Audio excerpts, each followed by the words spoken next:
Welcome to the Unique Way podcast. My name is Courtney Ostrowski and I'm your host. I'm so honored you're here and thrilled to share conversations with thought leaders, spiritual teachers, creatives, and regular everyday people who have a unique story and perspective. I believe we're living in exciting times. We're entering a new paradigm, blazing a new trail, and creating a unique way of living together on this planet. My intention with this podcast is to educate, inspire, and empower you so you have the tools to wake up to your unique gifts and way of living. Our conversations will range from a variety of topics, including yoga, spirituality, wellness, personal development, human design, and beyond. If you're ready to expand your mind, open your heart, and create a unique, unapologetic life, you're in the right place. Welcome to the show. What's up, friends? It's your girl, Courtney. I am so happy you're here. Thank you for sharing your time with me. So I want to start off today by sharing a little life update. So yesterday around sunset, I actually did a super fun photo shoot out on Folly Beach with my friend Andrew Sabolka. If you're in town, definitely hit him up for some photography. He's one of the best. So I am actually launching a new edition of Craft Your Path. If you are new here, Craft Your Path is my group coaching experience. It's a 6-month program, and I have had 2 editions of it so far. The first was purely for yoga teachers, and then the second was all about self-discovery. And I am so excited because in January, there will be a new round and a brand new edition of this course. And it will be unlike anything I've ever shared with the world. And I am so excited about it, but I'm not going to share all the deets quite yet. So stay posted. Some really, really exciting news to come with that. Also, I am taking a month-long break from Instagram. That's really the only social media app I use, so I just deleted it from my phone, and I will not be using it for the month of November other than to share the podcasts, which when I hop on there to share the podcast, I'm not scrolling, I'm not answering messages, I'm not looking at likes, like none of that business. It's just purely to share the podcast. And so I'm excited to stay in touch with you guys here on the pod to keep you up to date with what's happening in life and love and business. And it's only been 2 days and I can tell a huge difference in my energy, in my anxiety, and just being better with managing my time and my energy, which is something that we talk about on this episode. And wow, it's just crazy. It was definitely an addiction for me. I just found myself mindlessly scrolling all the time, at a stoplight, scrolling, in line at the grocery store, scrolling, at home bored, scrolling. And I'm just like, it is a problem. And I don't want to waste my energy. I don't want to be leaking my energy. That's something else we talk about in this episode. And it's so funny. I actually left my phone at a friend's house yesterday, came home, was cooking. They brought it back to me and I didn't even know it was gone because I'm just not attached to my phone, which feels so incredibly freeing. And social media has always been a blessing and a curse for me. It's definitely really helpful for someone like me that's a solopreneur, that doesn't have a brick and mortar. It's a great way to meet people and to connect and to collaborate and to share all the things. However, there is just such a fine line of finding that healthy balance of using it for work and pleasure, and also not being addicted or attached to it. So I've always felt like because of the nature of my work that I had to be present on social media all the time, but I'm just saying, fuck it. I'm taking a break. We'll see what happens. I'm pretty sure the world will still turn and business will go on as usual and it's going to be okay. But I'm excited to take a break. I'm already feeling the benefits. So definitely, if you want to stay in touch, check in with me here on the podcast. There's a new episode out every Friday. And I've also been sharing my older episodes. So the podcast has been around for 8, almost 9 months now. So there's a lot of episodes from earlier in the year that are really freaking good. So if you're newer to the show, always scroll back. We've got some really incredible guests and some great solos. So if you get bored, instead of scrolling on social media, maybe throw on a podcast, go for a walk in the park or something. I absolutely love listening to podcasts, and it's just such a fun way to learn. And you can kind of multitask. I'll put on a podcast while I'm cooking or getting ready or in transit in my car. So gotta love a good podcast for that. Another way to stay in touch is to sign up for my weekly newsletter. There is a link in the show notes where you can sign up, and I send out one newsletter a week, sometimes less if I'm being honest, but every newsletter I have packed with value. So I'll share new playlists that I've made, the new podcast of the week, a good recipe, what else? Products that I'm loving, discount codes. That's one of the first places where I share upcoming retreats and events and all of that good stuff. So please stay in touch through the podcast, through the newsletter. I love hearing from you guys. You can always reach me via email as well. That is also in the show notes. It's hello@courtneyostrowski.com. Make sure and check the spelling, because I've had someone reach out to me recently that said they sent an email, it didn't come through. So just make sure you're checking the spelling. And also, really exciting upcoming retreat. I shared this last week, but I've got a winter retreat, which is something I've never done. So I'm hosting a winter women's retreat at Lake Keowee, January 20th through the 23rd. And I am affectionately calling this retreat the Stoke Your Inner Fire Retreat, because I know around that time in the winter, I'm ready to stoke my inner fire. And so that will be a theme woven throughout the classes and some of the activities that we have planned for you guys. And this will be a special experience like no other. It'll be like one part yoga retreat, one part winter wonderland getaway. This retreat will be hosted at my family's beautiful, spacious log cabin in the upstate of South Carolina in the mountains. So it's just such a cool rustic vibe. We've got stone fireplaces, and we'll have a fire pit at night, and we'll have twice daily yoga. And I gotta brag on myself for a hot minute. Yoga classes on my retreats are where I freaking shine as a teacher. These are long form classes, 90 minutes to 2 hours, where we really get into our practice. I always have a theme or a peak pose.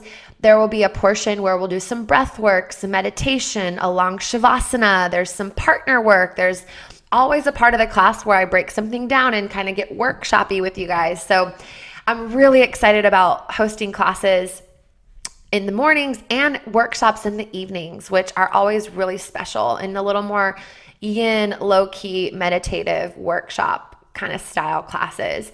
We also have the amazing chef Amanda Moon coming back. Y'all, the food was such a highlight in August when I hosted this retreat back in 2020. I mean, the menu was incredible. She's probably going to get me the menu around Thanksgiving, maybe a little bit after. So I'll definitely share that with you guys, because it will have you drooling. She's incredible. She lives on a farm 20 minutes from our house. So she'll be sourcing all of our food locally. A lot is coming from her actual farm, and she's just so gifted. And she says that the winter cuisine is her specialty. So that alone has me so excited. And in addition to all the regular things that I've shared, we're going to do cozy boat excursions with blankets and hot cocoa, a fire ritual, maybe a tea ceremony or a cacao ceremony, nature walks. There will be an amazing group of women to connect with, and so much more. And just so you guys know, this is a very intimate retreat. That's why it's an all women's retreat, because the vibe is you come with your mom or your sister or your best friend, and you share a bed and you share a room, and we get cozy. It's so fun. And also this year, we're going to have a massage therapist that's coming. So lots of ways to nurture yourself and to treat yourself and to invest in you and a healthy weekend and your yoga practice and community. So if you want to learn more or sign up and reserve your spot, I do have payment plans available. You can find more details on my website or email me. Again, all this is in the show notes. So get on it, because every retreat I've hosted at Lake Kiowee so far has sold out. So this could also be a great gift. Like if your parents like to gift you something for Christmas, maybe instead of gifting things, you get an experience, right? Or maybe it's something that you gift your partner or whatever. But I'm all about making memories and really cherishing the experiences that I have, especially ones like this that can really impact you forever. You'll have lifelong memories, and you'll hopefully grow and shine and feel so refreshed after this experience. So if you're interested, let me know. And one more thing before we dive into Christine, who's our guest today, I just want to share with you, I am still loving Sakara. I actually just got my delivery today, and it just makes eating healthy so easy. Like, I can't believe it's taken me so long to hop on the Sakara Life bandwagon, but here we are. I'm a few months in. I love working with this company. They make eating super clean and healthy so easy. And I think that is a huge issue with people not eating clean, is it's just not convenient and it takes time. And I hear you. That's why there are companies like Sakara, and I've tried a lot of different meal delivery services. None of them compare to Sakara. I had a girlfriend that just recently got like her first box, and she was like, "Oh my God, Courtney, it's such a vibe." She's like, "They sent me Palo Santo, and I got all these probiotics and chocolates, and the meals are just so beautiful." She's like, "It feels like a luxurious experience," and I couldn't agree more. I love, love, love this brand. I love what they stand for. I love that all the materials in the boxes are recyclable. They use like a plant-based plastic. And also, if you are a first-time orderer, is that a word? Orderer? If you want to order from them for the first time, you can use my discount code XO Unique Way. No spaces, all caps, XO Unique Way, to save 20% off your first box. So that could also be a super sweet gift for someone for Christmas. We're in like gift giving season, and I am so about gifting experiences, gifting things like Sakara Life, where it's like people will actually use it. It's not just contributing to more junk in our, in our world. We overconsume. We have enough things. Like let's consume less things and just be more dedicated to like spending our money on things that are helping the environment, that are helping us up level personally, spiritually. I also love like a good book, and y'all know I've got book recommendations coming your way all the time. But anyway, enough about all of that. Thank you for listening. Let's talk about our guest of the day. We have the beautiful and amazing Christine Barr Noel. She was born in France. She's an entrepreneur, world champion ballroom dancer, podcast host, and life balance coach. She guides mission-driven women to break cycles of perfection and eliminate survival mode through sustainable habits and self-love in order to create their own life by design. Her entire goal as a life balance coach is to show people that there is more to life than what we're told.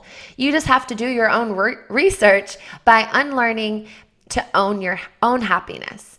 Christine focuses on gaining clarity by removing the energy wasters, setting clear goals to maintain focus, and allowing for self-care breaks before burnout.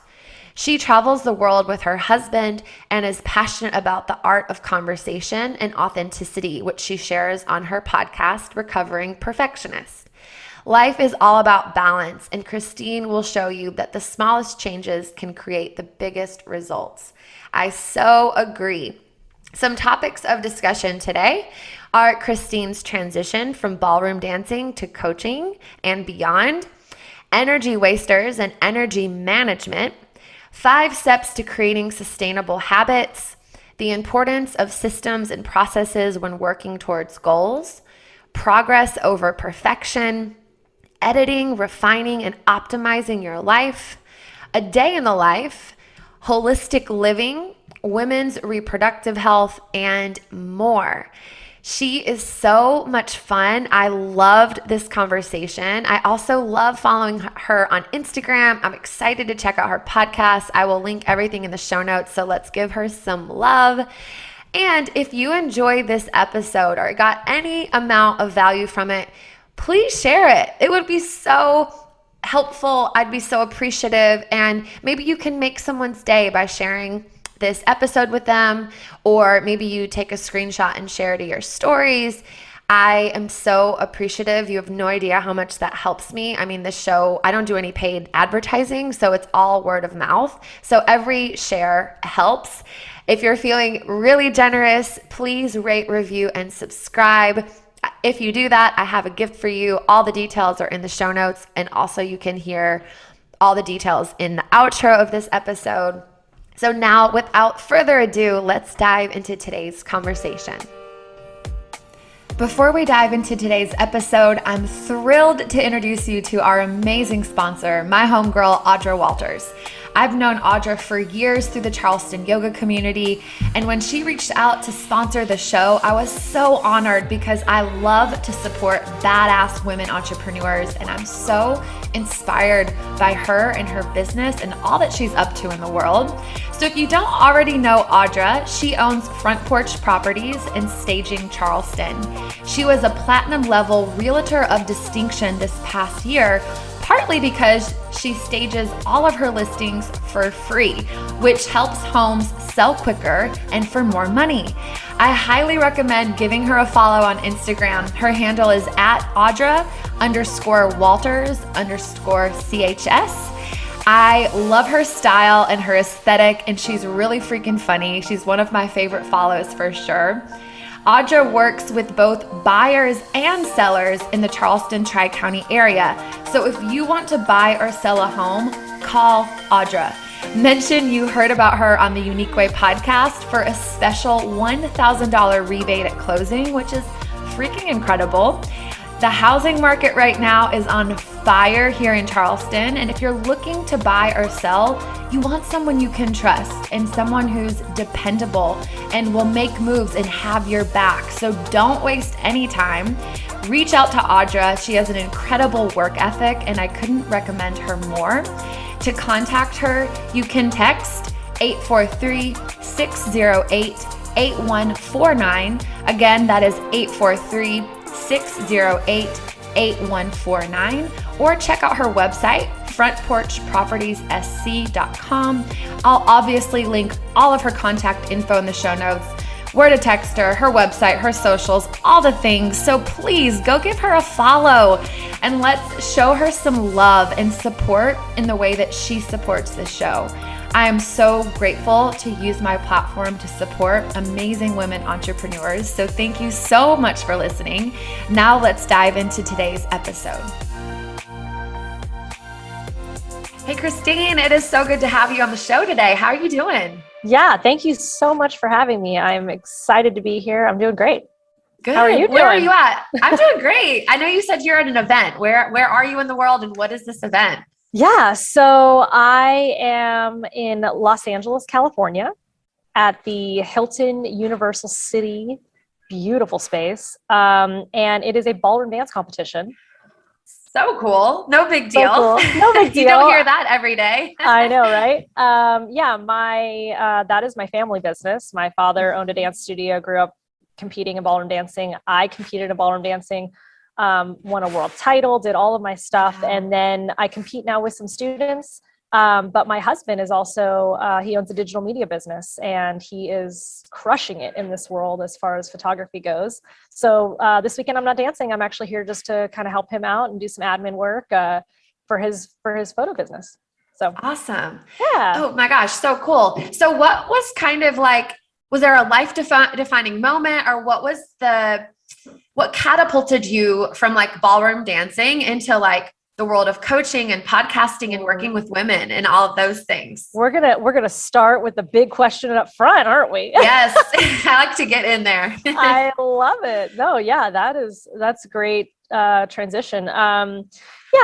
Ballroom dancing is an incredible sport. It's, like I said, it's one of those high intensity competitive arenas, like the Olympics and type things.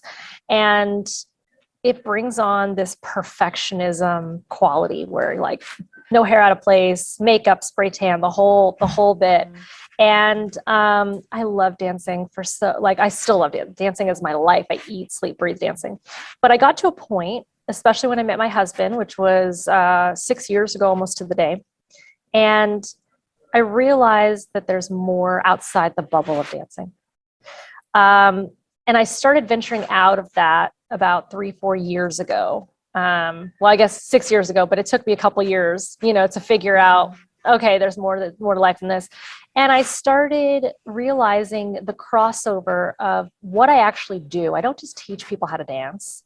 And I don't just compete and dance with students and dance with pros. I actually coach them in life, like dancing. I end up being like with wedding couples, I end up being a marriage counselor, with other people, I end up being a stylist. You end up being all of these other things that I was helping people in a way. Also, dancing changes people's lives. Like I've had people that have, used dancing as a form of, getting out of depression, these people that were on the verge of suicide, people who had lost spouses that were able to go on with their lives. So it was very transformative for people. It was very therapeutic. And I'm not really into the therapist zone. Like that for me was like, I don't really want to work with people who have been through traumatic experiences and help them go, because I've been very blessed. I haven't been through, extreme trauma. And I just didn't feel like that was my realm. I couldn't help those types of people. But as far as people making a transition in their life or people who were just trying to get more out of life, the way to get more is actually by doing less. I love that. It absolutely is. And so what that helped me do is realizing how efficient athletes really are and making the connection to how we have a morning routine, how we get up in the morning, how we travel. I mean, these dancers are on the road every weekend, bypassing jet lag, figuring it out, getting where they need to go and cutting a lot of their things in half, which brought on this concept of sustainable habit building for me. And I realized I was living my life like this, even outside of competitive dancing. I was doing this in my daily life. And people were like, how do you travel so much and maintain your relationship? How do you do this and then also still have your business? And how do you have a personal life? How do you, all these things. And I started thinking, hang on a minute, I can answer these questions and I can show them how to do that. And I can do that efficiently. And so that's kind of like what led me to starting all the research and really building a business around sustainable habits of something that a discipline that I learned for so many years, which is what made me successful in that career, that I can teach people how to do that in their real life, but not apply it to a high intensity sport. They can apply it to just their travel life or their home life or whatever. You know what I mean? Yeah, I do. I think life in general can be high intensity. So it true. makes sense that, especially today, that there would be a lot of parallels. Like that's really amazing. And I think I love that you mentioned like trauma wasn't your specialty. That wasn't like something you were called to, because often what we're called to is like something we've experienced, we've learned from, and then we can share it with the world. So you've took your experience in the realm of dancing and have seen how what you've offered your clients in the past, how it really serves people. And there's, beyond people that are dancers, which is amazing. You're serving people, I'm sure, all around the world with your podcast and your coaching. And I would love to learn more about these sustainable habits and how you build sustainable habits. Like give us some examples in your everyday life. And people love like hearing like morning rituals and a day in the life. So if you want to go that route, that could be fun too. Absolutely. Yeah. So sustainable habits is something that I kind of coined because when we think of the word sustainability, we think of, green energy, that kind of stuff, more in the climate type sustainable, or is something sustainable. But the concept of sustainability is being able to have longevity with it. And, the best metaphor I give is a lot of people are trying to create new habits for New Year's resolutions, right? We're about to come up on that time again. They want to drop weight, they want to, find a soulmate, they want to build a business, they want to do whatever. They start in January, all hyped. They're so excited. They have all this motivation. And by February, more than 50% of those people drop off and they're like, oh, I'll just start next year. Right. So there was this need, I feel, for people who wanted to accomplish goals, but didn't understand how to do it in a way that, again, was sustainable, but also that actually accomplished the goal and then implemented it into their life. Because I think people think that, oh, I'm going to be the same me, but I'll just be 20 pounds lighter. Or I'm going to be the same me, but now I'm just going to have my soulmate. Or I'm going to build the best business. And what they don't understand is that changing your habits requires you to change who you are. And that doesn't mean you have to change your personality and just different things like that. Like, you are, the core of you and your soul is there, but you have to up level, you have to evolve, and you have to be willing to adapt to the new you. What would the new you be doing? This person who now is, 20 to 30 pounds lighter, they're going to have a whole different way of eating, thinking, walking around, showing up in the world. And that's not who you are right now, right? So I actually have a 5-step process of building sustainable habits, because I think it's really important to, really get a system in place. Yeah, agreed. And so the way that it starts is just by defining the goal, right? We all do that. That's the easy part. I mean, well, I won't say easy. Some people don't know what they actually want. But defining the goal, what do you actually desire? What do you want out of life? Right? Because a lot of the things that people have right now, it's not what they actually want. It's just either something they fell into, they were good at, or it's what society or their family members said they should do, and they are living up to other people's expectations, right? Step 2 is eliminating those distractions, right? You have to remove the things, sometimes people, if they're toxic, in your life that are not serving the goal, right? We always have to go back to the goal. The goal is the why. Right? Why are we doing this? And when you understand the why, you understand that a lot of the things that we do in our life is energy wasters and stressors. And we're not, scrolling on social media, Netflix, I mean, listen, I love a good Netflix binge as much as the next person, but there's a time and a place. And I'm not using it to numb my problems or to just procrastinate. I'm using it as a way to maybe relax and connect with my husband, watch a movie, whatever. But you have to eliminate a lot of those things that are distracting you from the bigger goal, that is wasting your time. And then what you do is you end up developing a consistent routine, right? So you're like, okay, clearly again, like I said, less is more. When you start to take things out and unlearn certain things, that's when you start to get real clear on the vision. And you develop a consistent routine, and the routine is, a plan that you've created. Okay, I want to lose, 10 pounds. So you're going to, I'm going to change my food plan, right? I'm going to start doing, an exercise in the morning and an exercise in the evening or whatever. You start creating a plan of how you're going to do this. Maybe you hire a coach, maybe you have a trainer, whatever it is it's going to be. Now you have a routine that you're going to follow. The 4th step, I believe, is the most important step and why so many people drop off. You get to the, everyone does their New Year's resolutions, they define the goal, they start to like, okay, well, I'm not, a big distraction for someone trying to lose weight is, that junk food, right? So they're going to eliminate the junk food. I'm not going to buy any bad things. I'm not going to eat the sugar. I'm not going to order dessert, whatever. So they eliminated the distraction and they're going to create a routine. Maybe they hired a trainer. And then the 4th step is optimizing that routine with the aligned action. So what that means is your routine that you set may or may not work, right? But you're going to get feedback. And once you get that feedback, you're going to understand how you can do better to reach the goal faster or reach the goal more efficiently. And a lot of people, they see that results aren't coming and they're like, oh, I give up. And that's where everyone drops off in February, right? But what this step is requiring is for them to go back to the drawing board. Maybe they need to do an extra workout during the day and add that. Maybe they need to change a meal plan. Maybe there's a distraction or something that they didn't eliminate. Something is missing, right? But you can't assume you're going to nail it bullseye, the routine from the first try, right? You have to roll with the punches and you have to understand that you're going to need to do some, optimization so that it, Nothing is right away on the nose. Yeah, it's not like a linear path. It's going to be nonlinear, and you have to be able to be fluid and kind of course correct as you go. Course correct. Absolutely. That's exactly with anything that we do. When we're learning how to drive a car, when you're learning a new skill, you're going to make some mistakes. And then you're going to realize, oh, I could have done that better. Let me do it this time, next time.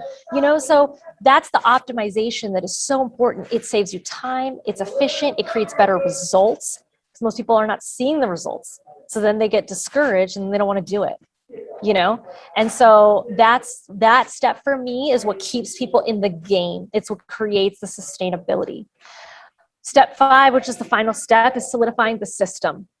And essentially, once you have a workable routine that is showing you consistent results, it doesn't need to go from 0 to 100 right away. Progress over perfection. I say that to my clients all the time. You gotta be focusing on the progress. So once you have a routine that you see, oh my gosh, I dropped 2 pounds this week. And the next week I dropped another 2 pounds. And the next week I dropped 3 pounds. And the next week just 1. But it was consistent that I was moving forward. I wasn't going backwards. Then you make it a part of who you are. Now consistency is the key to keeping that going. And what do they say? 21 days to make a habit. I think it takes more than that. I think you need to shoot for 90 days to really solidify the system. And then as you do that, little things and little habits that you do will change based on the new routine you've created. Because you're going to need to get up earlier maybe to do a run, right? To work out. You're going to need to cook differently based on your nutrition. All of a sudden, you're going to learn these new skills, things are going to happen, and you're becoming a new upgraded version of yourself. And that's the solidifying, what that means in your life. And that's the game changer for me. Once it's who you are, and it becomes this thing that now you go back to the why of the goal, and you're like, oh my gosh, I accomplished it. I dropped the weight. I did it. I just use that as an easy example. It could be any goal. You know what I mean? But a lot of people want to lose weight. But you built the business, you got the soulmate, whatever. And you become that version of yourself that you wanted to be for so long, that you understand now why you're doing it. And now that's it. Now you work on a new goal. You know what I'm saying? And slowly but surely that starts to make up the new upgraded version of yourself. Mm-hmm. Yeah. One of my teachers once told me, when the why is big enough, the how finds a way. Ooh, that's powerful. Yeah, I know. And I feel like, to your point, knowing your vision and defining your goal and really knowing your why, because I think some people set goals because it's New Year's and everyone wants to lose weight. So we're going to lose weight, but the why isn't really there. And I follow someone on Instagram. He's a podcaster and a speaker, and I just really appreciate, his name's Michael Bostic. He's part of the Skinny Confidential, but anyway, him and his wife are doing 70 days, no alcohol, working out every day, breath work, meditation, that kind of thing. And he was like, I've tried this a million times and it's never stuck. He's like, but this time it's different because I have a baby girl. And he was like, I saw someone recently my age in the park and couldn't keep up with his kids. And he was like, I don't ever want that to be me. So now my why is to be fit and healthy for my child and future children. And that is why it's sticking. So I think it is so important to find the why and really anchoring into that, because sometimes the what isn't enough to really help you sustain those hard times. Because it's hard to shift your habits. It's hard to, to lose the weight or start the business or call on the partner, whatever your thing is. It can be challenging, but when your why is big enough, the how finds a way. And something else that I've heard, I think this was from Tim Ferriss, and maybe one of the interviews that he's done, he interviewed someone that was very successful, and they said, successful people don't have big goals. They have processes and systems that work. And to your point, it's you're finding the systems, you're optimizing the routines, you're putting it in action. I think a lot of people have the why, have the goal, but they're not implementing it. They don't have a system that's working. And that's where coaching can be really helpful, because then you have accountability to have a system, to implement the system. Absolutely agree. Someone kind of cheering you on along the way. So I 100% agree with you. I love everything you shared. Those 5 steps are awesome. I hope everyone's taking notes. And you mentioned energy wasters. And it's funny because I use a similar terminology. I refer to it as energy leaks. And I talk about this a lot. And so I think we're kind of saying the same thing with different language. But I would love to hear maybe like, what are some common energy wasters that you see with your clients and maybe in the world at large? And then do you have like tried and true tools or practices that you share with your clients that help them to kind of remedy those? Yeah, absolutely. That's a great question. Energy wasters are everywhere and we don't even realize it. We've entered into a phase of the world that our brain wasn't ready for. We're very overstimulated. And we had this fear of missing out and all of these things. So we end up doing a lot of things that we don't realize are not working towards the goals or the why, as you said before. So an energy waster can be something, the biggest ones, obviously social media, scrolling on Instagram, that a lot of times if you're using social media for your business, amazing. Post your stuff, do your live, create your content, and then hop off. You don't need to be seeing what everybody else is doing. And I'm going to be honest with you because my podcast is called Recovering Perfectionist. So I'm not over here trying to say I have it all figured out yet. I fall victim to it all the time. I'm like, oh my God, I'm scrolling. What am I doing? But it's awareness. Awareness is key because if you don't see that you're wasting your time on these things, you get sucked into the vortex, right? So what ends up happening is, that I would say Netflix, anything that's trying to get our attention. A lot of times people don't realize the people in their life, right? So I'll reach out to someone, oh, okay, I would love to meet with you. And then they go, oh, I'm sorry, I have an appointment that day. Oh, great, no problem. Yeah, I'm meeting with a friend, she's in town and, her sister's here and I'm like, how is that serving you? Like, and I hate to say that because that's a very controversial topic for some people because they're like, well, that's just rude. You should be, making time for friends, family, that kind of thing. And I make time for the inner circle. I make time for the people that are there that it doesn't need to be, I get something in return, but I'm not going to meet with my cousin's sister's friend that's in Vegas because that's not going to serve me. That is an energy waster. And then on the other side of it is not just taking a lunch for no reason, but the people in your life sometimes that are just an energy, like sucking the energy out of you. They're exhausting. So it's not necessarily an energy waster, but it's draining you of your energy. And that is something we need to be aware of as well. A lot of things like, that's why I came up with the sustainable habits concept, because I think a lot of people waste time doing the daily things, laundry, packing a suitcase. Do you know how long it takes some people to pack a suitcase? I mean, for real. They always go, I hate packing. And then they're sitting there for 3 hours packing. It takes me about 30 minutes on a good, and that's on a bad day. Like it shouldn't take you long. You got to know what you're doing. I have things already in the suitcase that are there to, already like. You have a system. I have a system. Yeah. So the concept is the daily things that we know we can't get around.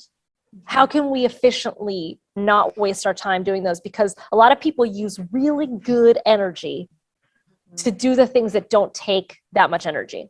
Yes. And you mentioned time, and I talk a lot about time integrity with my coaching clients. Oh, I like that phrase. Yeah. I just think time is a non-renewable resource. It's arguably the most precious thing we have. We never get it back.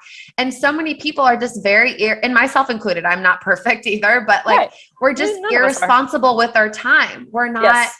We're not conscious of where we're spending our time and what we're giving our attention to. And sometimes it's not that whatever you're doing is quote unquote bad. It's just, it's not moving the needle forward. It's not bringing you energy. It's depleting you. It's an energy waster, to use your verbiage. And we could be more conscious about how we're spending our time. And energy wasters for me might look completely different for you, but totally. Just being really honest with yourself around is this thing that I'm spending my time on, is it costing me, that vision, that why, that goal, or is it contributing to it? You know, it's pretty clear. It's like, it's one or the other. But that's awareness that you're talking about right now. You're asking yourself the question. A lot of people, they live in a zombie type lifestyle. And I don't say that as a judgment. I say it as just an observation. A lot of people are just, kind of going through the motions. So they're not aware that they need to ask themselves that question of like, instead of cooking every single night and trying to figure out what to make myself for dinner, since I'm on the nutrition plan, maybe I should just use an hour and a half once a week to meal prep. You know what I'm saying? Like, they're not getting into that place of how can I be saving more time? They're just thinking, well, I got to do this. And I don't want to do it then. So I'll just do it then, Yeah. That's part of that like optimization that you spoke to. That's it. Which I think is important, but it's like it's an ongoing thing. I think about it as like refining and editing and optimizing. It's like, it never ends, because you're evolving, your life is evolving, your goals are evolving. So it's like, editing, refining, optimizing. I love that so much. And it seems like, you're steeped in this work and you have systems and processes and all of that. I would love for you to walk us through a day in the life. Like, what is your morning ritual? Are there specific systems that you apply to your daily life, or maybe it's like once a week, or products that you love, like, nitty gritty specifics my audience loves. Yeah. No one's ever asked me that before. And I love that because I don't share I share my little routines and habits and things like that, but I don't really share like what my day looks like. Because I think a lot of people are going to be surprised. And I got to tell you why I do this, but I wake up around like 11 every day. You don't hear that very often. I love this. It's already great. Exactly. I was told for many, many years when I became an entrepreneur that I would never be successful if I didn't wake up at 6 a.m. every day. And I'm a dancer. So we are night owls. We end up dancing, really late. Even if I'm teaching lessons, it probably ends up going till, I don't do that lifestyle anymore. When I did, it was till 9 or 10 p.m. I get home, I eat, I'm up till 2. You know what I'm saying? Easily, because I got things to do. And so you just end up moving your sleep schedule from the norm. And I adapted that. And I like that sleep schedule, So I don't book appointments. Usually my appointments, unless it's something serious or like we're at a competition this weekend. So they start at 8 in the morning. So yes, we're up. But other than that, on a typical day when I'm at home, my first appointment won't be probably till 11 if I even have one that day. And the reason being is because I go to bed so late, because I have my work time.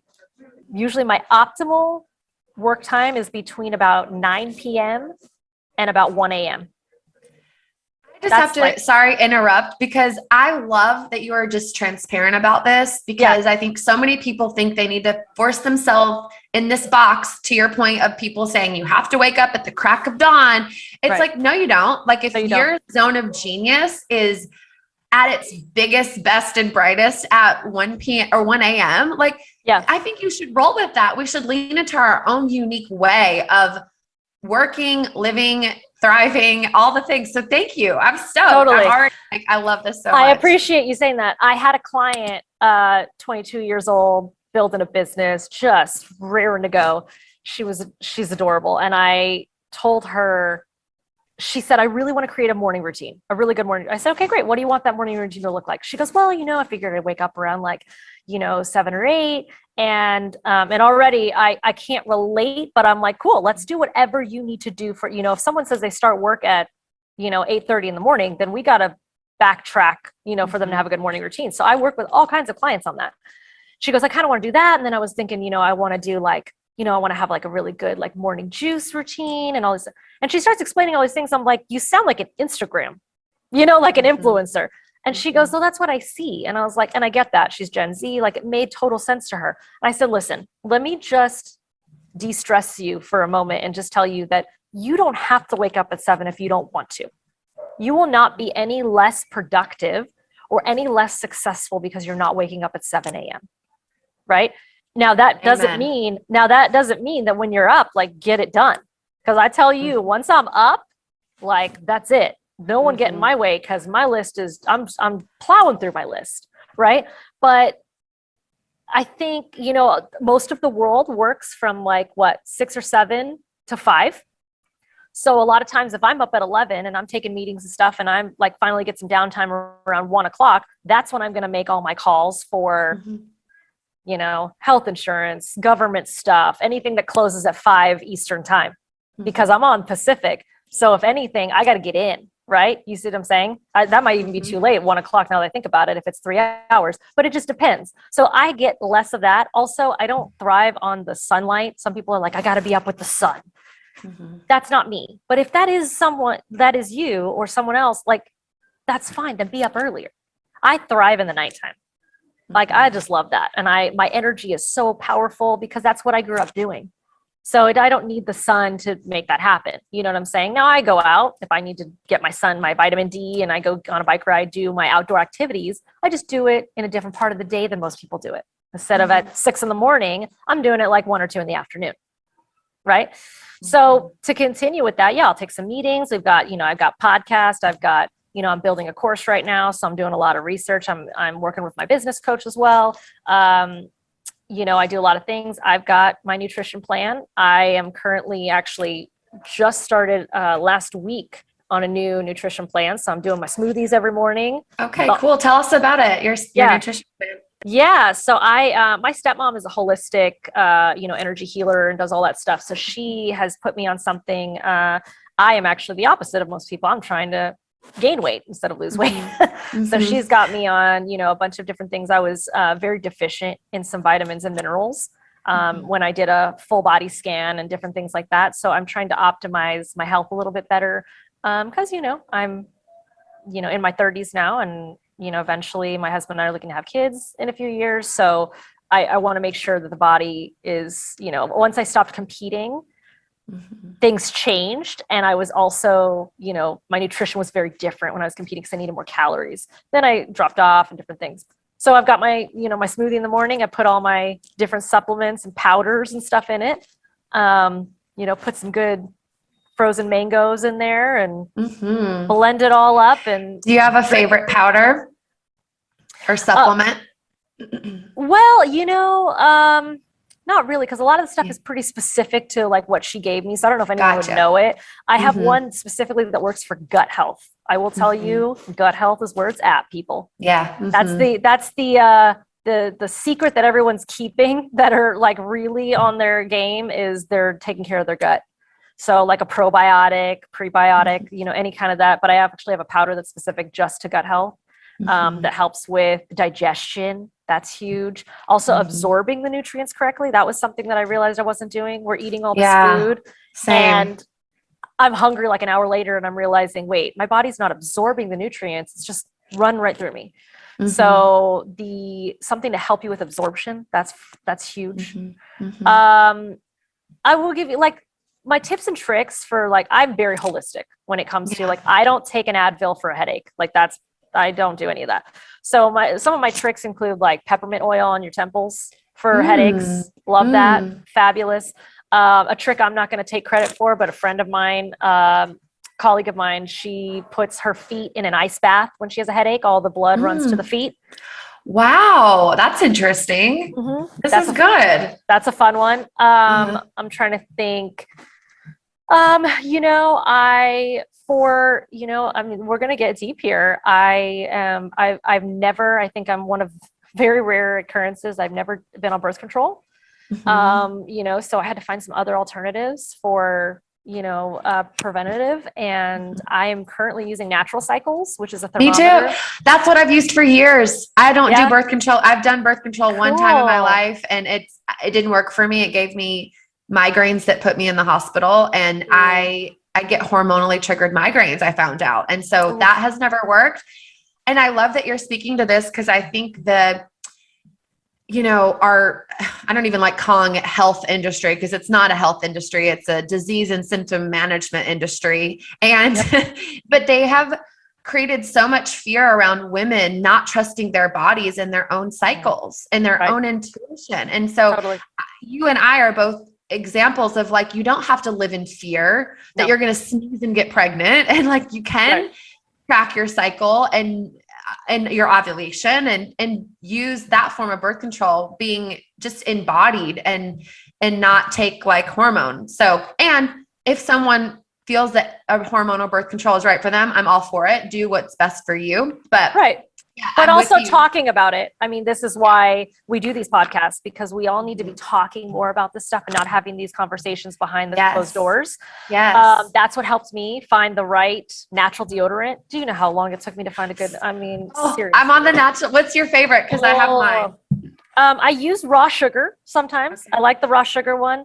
I like also, you know, and I don't know if it's 100% natural. I will say this, but I needed a sport version because coming from an athletic background, what is it? The Old Spice. Oh, I was like, what am I thinking? Old Spice has an athletic performance with no aluminum in it. Gotcha. And it says on there, no aluminum. So again, it might have a couple other, but aluminum's really the bad thing for you. So I use that one on like heavy days. You know what I'm saying? I use more the raw sugar on other days. Also, what's the other one that I was using? Oh, I like Jada Pinkett Smith's new one. Hey Human. Cool. Oh, cool. Also, it's very affordable because a lot of these natural deodorants are like $15 for a thing. She caps everything at $4.99. Wow. Same size. Awesome. Yeah. And for those listening that aren't familiar, a lot of antiperspirant deodorants have aluminum in them. So that's like, first off, if you just want to stay away from that, just don't get an antiperspirant, just get a deodorant. Right. If you want to get really holistic, doing an all natural deodorant. I love, it's called Kiss My Face or Kiss Your Face. Oh, cool. I get it at Whole Foods. It's a liquid lavender roll-on, and I've used it for probably like almost 20 years now. Like I tried all the different brands, and you have to find what's right for your pH and that's the thing. You know, everybody's different, but you find what works, and then I stick with it. I do reapply it sometimes through the day, but and I also, you know, as you change your diet, as you are, you know, really taking good care of yourself. Like when you're off the standard American diet, you naturally don't have a lot of the body odor. Right. Food. It's the food, the bad food that people are putting in that's creating also a garlic. Lot of that. I've heard, I found out I have a sensitivity to garlic, so I don't eat it at all. But I've heard that garlic, it comes through your pores. So like, if you're eating healthy, but wondering why you're stinky, it could be like the garlic and onion. It does, but I will say that garlic is one of the number one superfoods. Like, it prevents cancers. So my husband and I cook with a lot of garlic. I used to, and I think I overdid it to a point where I created a sensitivity. And that's the interesting thing that I found out with a lot of foods that are quote unquote healthy or anti-inflammatory. But if you have a sensitivity or an intolerance, they're actually creating inflammation in your body. So it's like, there's no one size fits all. Right. We have to really be our own advocate and through trial and error, figuring out what foods resonate and work and what don't, and different, you know, holistic products. And it's like with everything in life, you know, it's like, I really truly believe that we are all so unique and nuanced and multifaceted humans that what works for either of us might not work for someone else. So we have to kind of really take initiative. Totally agree. You know? Yeah. But listening, again, having these conversations, listening to podcasts, testing something out, hearing about it, you know, women's reproductive health is something that is not often talked about. Like the only information I can get is from a good podcast on someone talking about, you know, women's health or reproductive, you know, health or whatever. And that's where I am able to understand a lot of information. But I mean, when I did my body scan, for podcasts, right? Thank God. When I did my body scan, she looked at my sheet. She said, "Hey, I just wanted to confirm something. Like, you didn't check the box on birth control."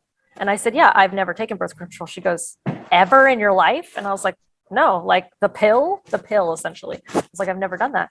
She goes, "Oh, I've never seen someone not check that box." Wow. And I was like, and she's seen a lot of people. I was like, yeah, no, that was something my mom had an issue with. She never did it. And so I got scared from it and didn't do it and found alternatives.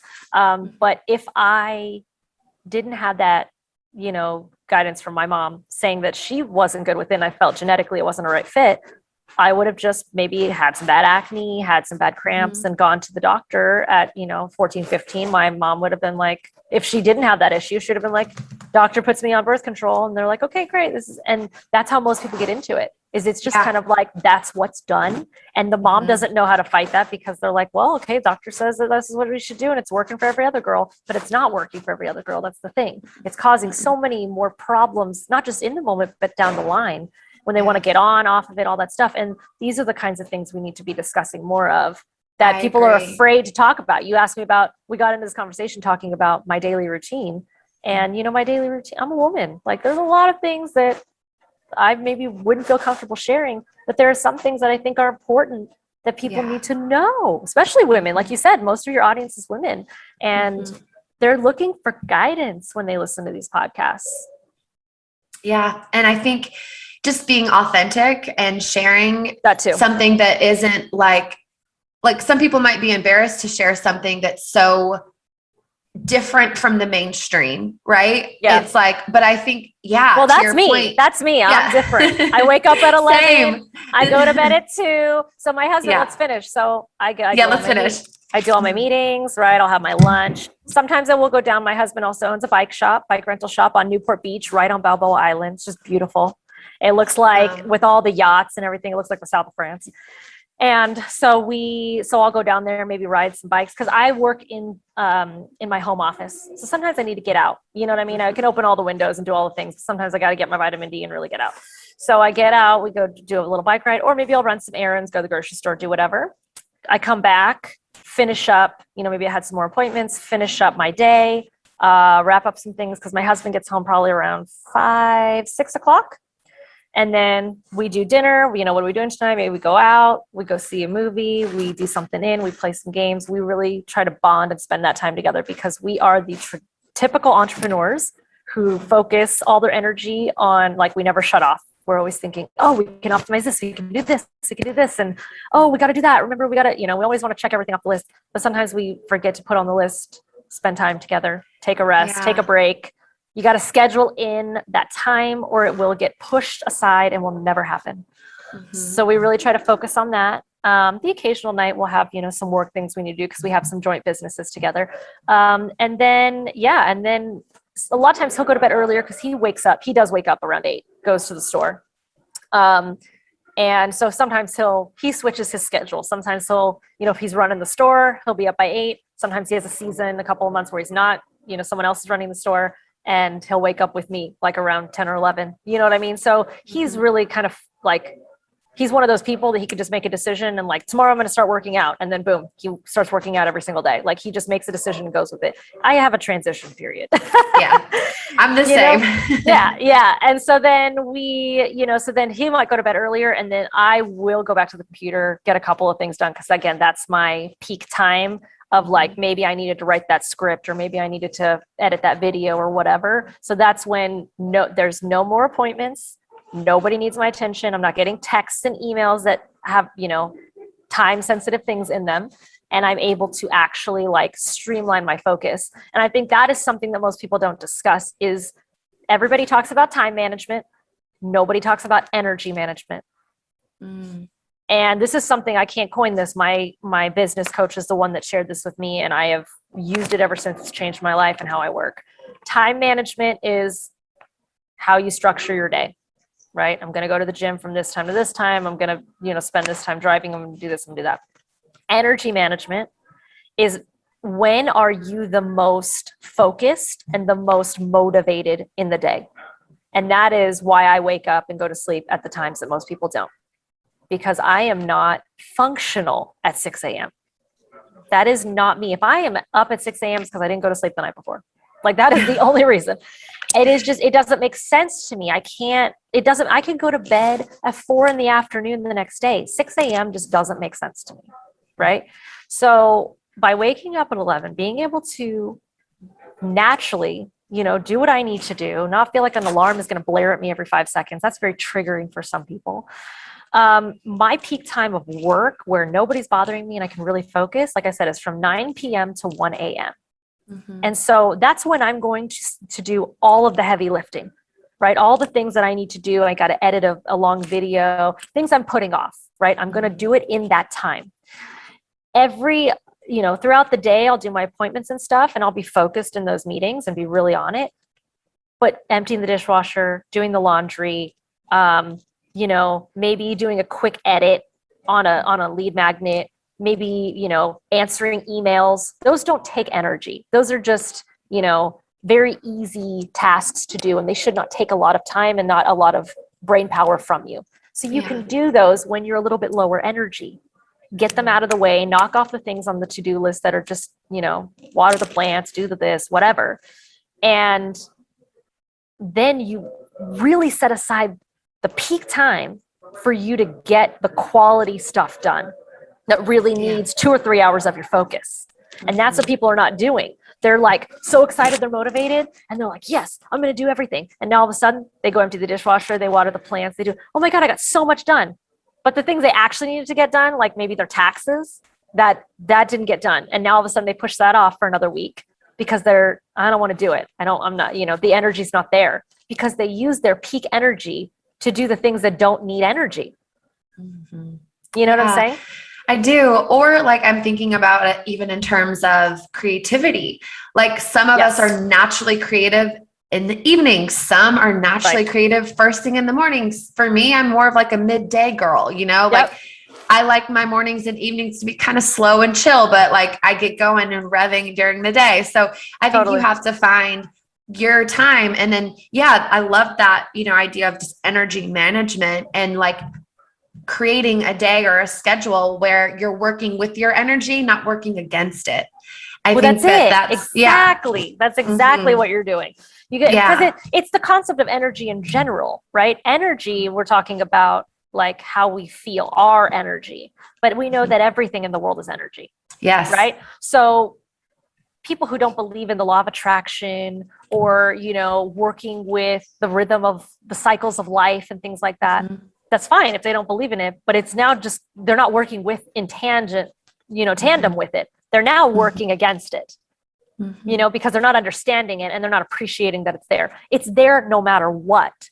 So that's the thing. Our energy, we're going to have high energy, low energy. And especially if we're talking to a female audience and we just talked about reproductive health, talk about that time of the month. I mean, my first day, forget about it. Actually, I will tell you, my first day is not that big of a deal. It's the 2 days before that bother me. I just feel like a zombie. I'm drained. I don't want to do anything. I'm not creative. I'm not inspired. I'm just blah. Yeah. And then I hit, once it starts, I'm like, okay, at least I know now, like in a couple of days it's done and we can move on. So I'm more motivated to get the energy back, but I can't schedule things on those days. And if it pops up out of nowhere, I don't plan it right. I have to rearrange the energy a little bit and try to figure out how I can be more productive, because those days end up being, throwaway days sometimes. And that's okay. We can't get mad at ourselves because we should not value ourselves based on our productivity. Yeah. I agree. Yeah. I think for women to understand the cycle, like our cycle, and how there's these different phases of our cycles. And actually you can use that as powerful feedback in creating a schedule that works for those and supports you. So you can have those days off and it's not throwing everything off. And then when you're going to be in that creative phase, when you're going to be in the like, I just want to be under a blanket and relax and have hot tea phase, So I think it is, I feel like I need to do a whole podcast just on that, because I've learned through, I'd be your first listener on that one. Yes. I have a friend who works on the cycles. Sorry to cut you. Yeah, no. She actually does her coaching around the female cycle. I love that. And she teaches people how to restructure their life and their appointments and their everything around your cycle. I feel like I'm a few years from doing that successfully. I've definitely started chatting with her about it, but she's like in the zone. And I feel like where my life is traveling and everything, it's not quite there yet, but that is something that I want to eventually aspire to. Yeah, same. And I don't feel like I'm an expert in that in any way, but I'm somewhat familiar. It makes a lot of sense. I've known about it for years, but only recently I'm like, there's something to it, that makes sense. I'm not there yet either, where I'm completely renovating my life to fit that, well, that's the thing. We can only change so many variables at once. Exactly. But I'm definitely interested in learning more. I know there's a book called Flow, FLO, I believe is the name. And it goes into detail around your cycles and even like different foods and herbs to support you in the different phases. And so if you're interested in learning more about that, I recommend everyone go check that out. But yeah, some inspo for future podcasts for sure. Totally. And yeah, well, Christine, this has been so fun. I love talking with you. You're such a wealth of knowledge. And I like to finish up my episodes with just some fun, unique way questions. So let's do it. I'd love to hear, since you're a podcaster, share what I think you mentioned the name of it, but Recovering Perfectionist, correct? Yep. And then do you have any other favorite podcasts that you like that are always in your queue that you love? Oh my God. Yeah. In fact, I'm going to pull the phone out right now. Yeah, I love it. I will say for manifestation, Pursuit of Bliss. She's my manifestation, Kristen Jenna. Fabulous podcast, all on manifestation, explaining it to the deepest level, but also she simplifies the things that are very complicated. I think that is very important. I love a good Gary V moment. What I mean? A lot of that kind of stuff. I use sporadic things that he says just to kind of keep myself going a little bit. If you are in Las Vegas, the Guest List podcast by Jake Gallen, phenomenal. He interviews some of the most incredible people of Las Vegas, and just shows you what's around, what's going on. I mean, just incredible. What's another one here? I'm looking. I'm going to say I Weigh by Jamila Jamil. She's an actress. That is something. If you want to talk about getting deep, she talks about everything from women's reproductive health to transgender issues to all kinds of stuff. She is really an advocate for those who don't have the platform. Wow. And she is not afraid to say what's on her mind, that she's going to get bad press. Like, she makes it a point to really do those things. And then for a good financial one, Financial Feminist. Awesome. These are so good. This girl is coming up. It's Tori Dunlap. I've heard of her. Yeah. She's phenomenal. She's creating such a name for herself on TikTok and Instagram. And she surpassed Dave Ramsey with Financial Feminist. 2 million downloads. And she just started this year. She is crushing it. And she's giving you the perspective of women who are always underserved in the financial community. And she's helping us to, create her brand is called Her First 100K. So it's all about creating your 6 figures and, doing that kind of thing. Very, very awesome. Cool. Well, those are some great options. Again, I hope you guys are taking some notes. I can't wait to dive into some of these. I love a good podcast. Oh, same. Awesome. Is there a self-care or wellness practice that you can't live without, that you just love?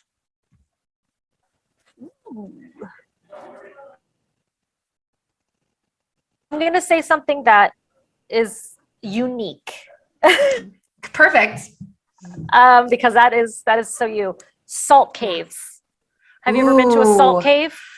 No, but I've seen pictures and I'm dying to go. But that sounds amazing. Phenomenal. Well, actually, I take that back. I kind of have, but I'll let you finish. Yeah. So there's a lot of things that I do during my day that, like, I need this, taking certain supplements, all that stuff. But those are everyone. That's boring. Yeah. The salt caves is a very interesting thing because my husband introduced me to them when we first started dating. In the first year that we were dating, he wanted to do something different because he knew I was just a different kind of person. So is he. And he said, I want to take you somewhere. And he brought me to a salt cave. I literally thought we were going to go in a cave somewhere, like in the middle of nowhere and just be around Himalayan pink salt. No, they have these places everywhere. And you walk in like you're going to walk into like a yoga studio or a massage place. It looks more like a massage place. And you walk into a room, take your shoes off. It's all, dim lit, obviously. There's Himalayan pink salt on the ground. So you want to ground yourself, take your socks off, and they pump Himalayan pink salt into the air. You have the rocks around. You can kind of like keep them on your body, get the energy of them. There's great music. I mean, it is very meditative. And my husband and I do that on anniversaries. We do that, So cool. it's so amazing. And it is the only place that I feel like I could, like, obviously the phone stays out of the room. Like I can turn off and just feel like I'm truly able to be in a present state. Mm-hmm. And it's love a game that. changer. I feel very Yeah, different when I get out of those. It looks so amazing. I've seen pictures of these rooms that are like lit up like dimly, like you said. Yet the salt it's 360 degrees of salt everywhere, and it's like people on meditate the walls, or do yoga, on the ground, everywhere. And they pump it into the room because when you're breathing it in, you'll see like some people. I mean, now we're in COVID time, so anyone that coughs, everyone freaks out. But when you're in there, it's the Himalayan pink salt. When you breathe it in, clears up your sinuses. So it's there to help you with immune booster, sinus infections, inflammation, like all of this stuff helps with that. So not only are you getting the physical benefits, but the mental benefits. I mean, it's a game changer. I want to be able to do that probably 2 or 3 times a week. I would love. Right now I'm doing it a couple times a month, but it's time I look forward to. But yeah, that's the goal, is to do it more often.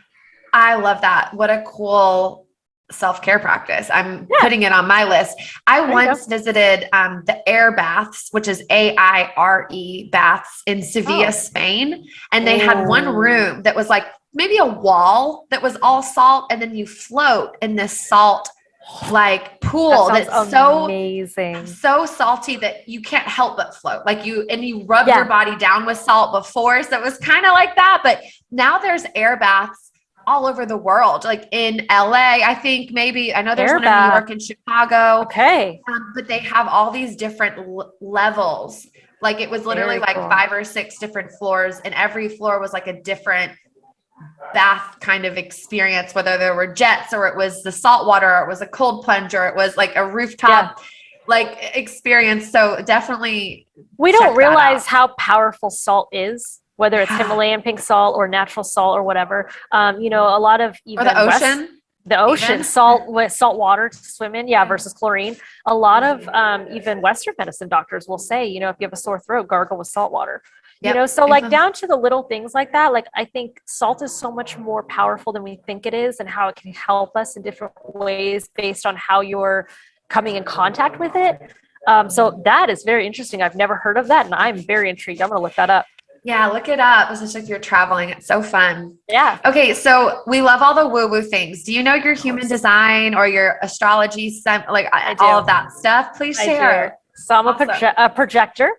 Same. Cool. Yep, I'm a projector. That was a game changer when I figured that out, because I also, that's not what I expected to be, right? I definitely expected to be more of a manifesting generator, or a generator, something like that, because I feel like I create my own energy. I'm very, go, go, go. But I realized that I was doing that based on my environment around me. Yeah. Versus I really am a projector, and that was different. And then I'm a Libra. I'm born in October. And happy belated. Thank you. Thank you. And so, so I think understanding that, I learned that when I was about 21. I knew I was a Libra, but what that meant for me, because when I was living in LA for the first time, I was very indecisive and just overwhelmed with so many things. And I think I realized that by being a Libra, like, this is just who I am. I've got to find that middle ground, that balance. And that's why I call myself a life balance coach, actually. It's because of the balance and the scales of Libra. That makes so sense. Yeah. You're perfect for that. That's so cool. And then 2 more questions. Is there a quote or a motto or a mantra that you live by? There used to be. When I was younger, it was, you only live once, so live it up. Love that. And I still believe in that. But as I've gotten through my personal growth, development, and all of that stuff, I don't know if there's a motto. I think there's just a couple of things I like to live by, which is just awareness and intention. That if I am always reminding myself to keep myself in high awareness of what I'm doing, I can easily optimize myself to accomplish my goals faster, or just be more aware of the people around me and how I'm making them feel and how they're making me feel. And then my word for 2021 was intentional. Like it was literally just like do things with intention. Don't just do them to do them or because society or because something says to do them. Like if I'm not doing it with intention, I'm not doing it. I love that. Powerful. Yeah. And lastly, can you share a book that has positively impacted your life? I know there's probably several, but I was hoping you were going to ask that actually, because I wanted to mention that earlier when we were mentioning podcasts. Essentialism by Greg McKeown. Game changer. I will say there's two books. The first one when I was introduced to when I was 12 called the Five Love Languages. Love it. Yes. A lot of people know that. But it is more of, it's not just like that, oh, Oprah put it on her, list kind of thing. It's like, it's more powerful than people think. It changed the way I had a relationship with my mom, which has always been kind of a trying relationship. It changed the way I had, I use it now in my relationship in my marriage. That is a book I gift people at weddings when they're getting married. I give them the Five Love Languages. I'm like, I don't care how much in love you are. So great. I love that. And Essentialism is a book that my business coach gave to me. He said, this is going to change the way you look at life. And I thought, okay, well, I'm already kind of a minimalist. So I feel like I was going to agree with a lot of it, and I did. But there are some ways that he explains things in there, explaining the concept of essentialism, not even with your things, more about how you act and react. Your energy too. Woo! It was so mind-blowing for me. I did an entire podcast episode on my podcast on that book.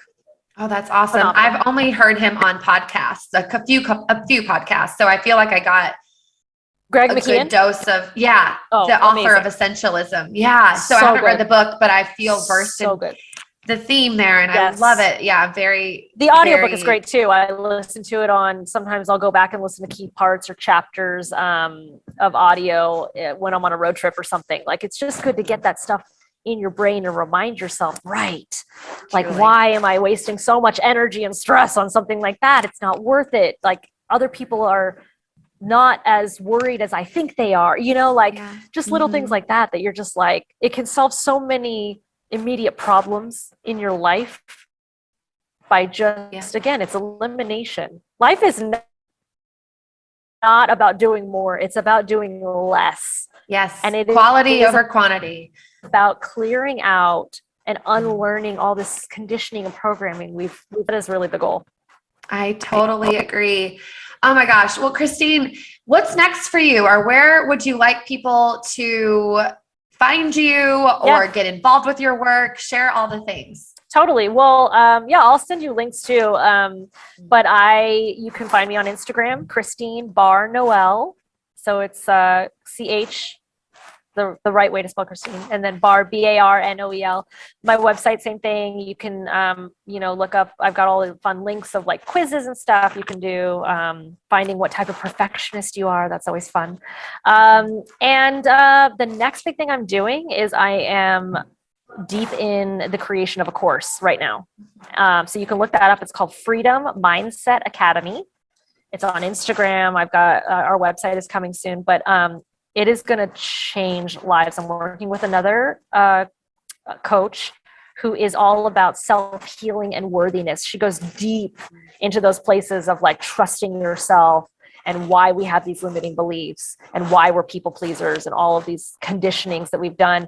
And I help with the logical side of the sustainable habit building and creating a life that is efficient and optimized and all of those things. So we're going to blend it together because we both have found that our clients need in tandem what the other person is offering. So we're just going to create this super course.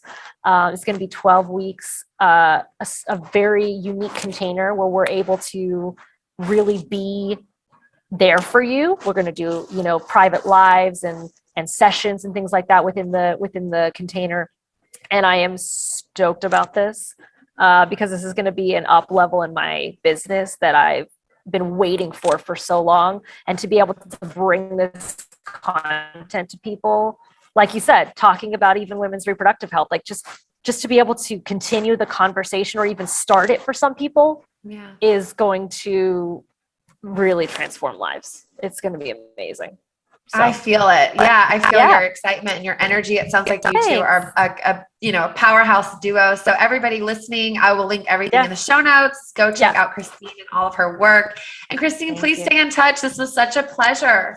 Absolutely. Thank you so much. It's so great. I love hopping on a podcast, or even when I have guests on mine that we've never really met before, so we can get to know each other. And you're awesome. I love what you stand for. I love your message, and I knew that this would be really fun. So thank you for having me on. Absolutely. Thank you so much. And I hope you have a great day. Thanks, you too. Hey friends, I hope you enjoyed today's episode. Real quick before you go, I've got a free gift for you to say thank you for rating, reviewing, and subscribing to the show on Apple Podcasts. I'm gifting you my Zoom Yoga Library.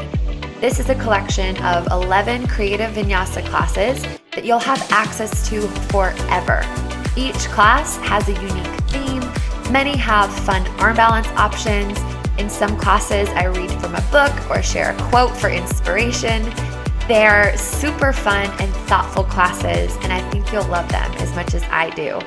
To get access to my Zoom Yoga Library, all you have to do is rate, review, and subscribe to the show on Apple Podcasts. Then take a screenshot and email it to hello@CourtneyOstrowski.com. You can find that email in the show notes.